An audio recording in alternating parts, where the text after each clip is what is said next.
Now, I was on the YouTubes the other day and I saw this. Rolex changed their bracelets. The bracelet is so much part of their design signature that they make it difficult to put aftermarket straps on because they leave their cases sharp. They've moved the strap in very close to the case itself, so you can't put leather straps on a modern sub, for example. Yeah. Also, they don't damage it on the cornering and things like that. You destroy the leather strap and the sharp edges of the case. So it's not technically integrated, but effectively they've made it integrated by making it so hard. Now, that is Adrian Barker from Bark and Jack Watch Strap Company. Bark and Jack used to be his YouTube channel. Now it's just Adrian Barker. Well, Adrian now is on About Effing Time, which is a watch podcast. And they were having a discussion about how Rolex basically designs all their newer watches to be more of an integrated bracelet or integrated bracelet slash strap design where you can only use their products. And it is very, very irritating when you own a watch strap company like Adrian does with Bark and Jack, or I do with Chase straps. Now, one of the difficulties I have found when it comes to doing watch straps for my own watch strap company is companies like Rolex. Rolex is a very well-known watch, and in the sports watch community or in the watch community at large, a lot of people like taking sports watches like this Rolex Kermit and putting it on something like a aftermarket strap. This is a vintage suede strap from Chase Straps, and it really does dress down the watch. Now, I could always have it on its standard stainless steel bracelet that it came on, which would look great in almost anything, but I've always said, and so have other people, that the straps and the bracelets on your watches are like clothing, so it's okay to change them every now and again or all the time. But Rolex makes it extra difficult to do this, and they do it because the lug hole for the spring bar is so close to the case that it just makes it so difficult to put any other strap on.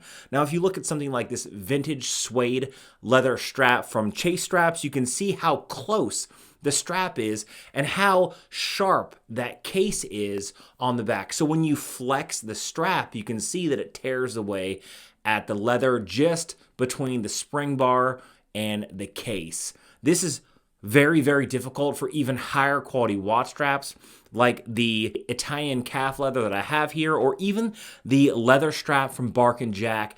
It's just so close that what happens is it starts tearing away at the watch strap and it just looks terrible in my opinion. The only thing I've been able to find that actually works is the vintage suede. And the reason why the vintage suede works is because the suede already has a natural fluffy grain to it. So as it kind of moves back and forth, it's really not noticeable on the grain of the leather. Whereas if I take something like even the mocha strap from Bark and Jack, it's going to start tearing away at the leather.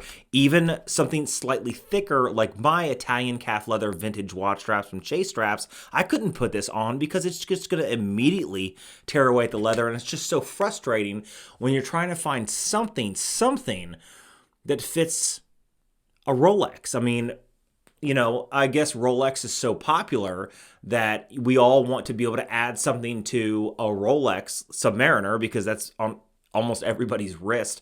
But then you find something like any other diver, like this vintage Seiko diver, and you can see that there's plenty of space between the lug and the case. And this is what it's like with most divers. Most divers are set up like this Seiko. There's plenty of space. It's not really an issue. And unless you have something special like this Exciton from J&G watches, which the lugs are slimmer, they are closer to the case. But this is a specially made watch. A Rolex Submariner is, well, everybody copies the Rolex Submariner. So it's one of those case dimensions and sizes that is almost universal in the dive watch community, if you understand what I'm saying. So the pure fact that they've made it so difficult I can't put anything else on it just becomes, you know, irritating and a hassle for someone who wants to bring the customer a high quality leather watch strap that you can put on your Rolex. I mean, I know why Rolex is doing it. Well, I don't know why. I can assume why they do it. They do it because they want you to stick with their products, right? They want you to make sure that you are only buying their products. They want to make sure that it's exclusive to them in all aspects. And I understand making exclusivity when it comes to your watches, but Rolex is not an Audemars Piguet. Rolex is not a Patek Philippe. Rolex is the Lexus of the watch world. It's not the highest quality and it's not the lowest quality. It is mid-tier. So why are you making a mid-tier watch so hard to place a simple strap on? It's just one of the frustrations that when I saw this video, I was like, I completely understand and I 100% empathize with Adrian because I deal with the same thing in my own watch strap company.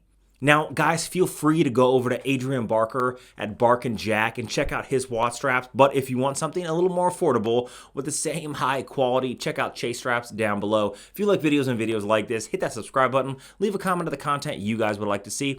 I have a lot of watch reviews coming out here in the future. Make sure you guys hit that notification bell. I have a awesome luxury orbital watch winder review coming out in the next video, and then I have so much more for you guys on the roster. So again, make sure you guys are checking back in and hit that notification bell, and I'll see you in the next one.